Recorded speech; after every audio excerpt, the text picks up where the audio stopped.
Tenue immaculée, canne de commandement dorée à la main, Mahamat Idriss Déby fait son entrée. Il prête serment et devient officiellement président de la République tchadienne. C'était le 23 mai 2024. Le président tchadien avait mené campagne avec une promesse, réaliser 12 chantiers majeurs et prioritaires pour le développement et la stabilisation du pays.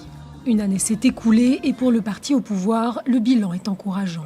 Aujourd'hui, malgré le calendrier qui est destiné à la mise en place des institutions, nous avons quand même engagé beaucoup de chantiers sur le plan social et sur le plan infrastructurel. Et donc je pense que notre gouvernement fait son travail. Et en une année, je pense que le bilan est largement satisfaisant. Augmenter les dépenses sociales, améliorer l'accès à l'électricité ou encore doubler le nombre de routes bitumées, ce sont certaines des promesses de campagne du chef de l'État tchadien. Mais l'opposition n'est pas satisfaite de ces 12 premiers mois de mandat. Sur le plan social, qu'est-ce qu'il a fait? Absolument rien. D'autant plus qu'aujourd'hui, c'est tout un pays, et principalement la capitale, qui n'a pas d'électricité ni eau. Les gens végètent dans une misère étouffante. On est à quelques mois, il n'a pas pu gérer l'inondation comme il se doit. Et donc voilà tout comme bilan sur le plan social. Selon la Banque mondiale, plus de 40% des Tchadiens vivaient au-dessous du seuil national de pauvreté en 2022, avec une augmentation de l'extrême pauvreté ces 2 dernières années.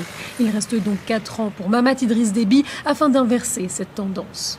1 an, c'est très court, mais pour un mandat de 5 ans, c'est quand même les 20% du temps imparti dans ce mandat. Et donc en même temps, c'est très court, mais c'est déjà suffisant pour qu'on voit les premiers signes de ce qui devrait être la gouvernance sous ce mandat. Malheureusement, il n'y a pas grand-chose. Le président de la République, il a un projet de société avec 12 chantiers. Et même lorsqu'on explore les 12 chantiers, il est difficile de dire que le point de départ est amorcé sous les différents chantiers.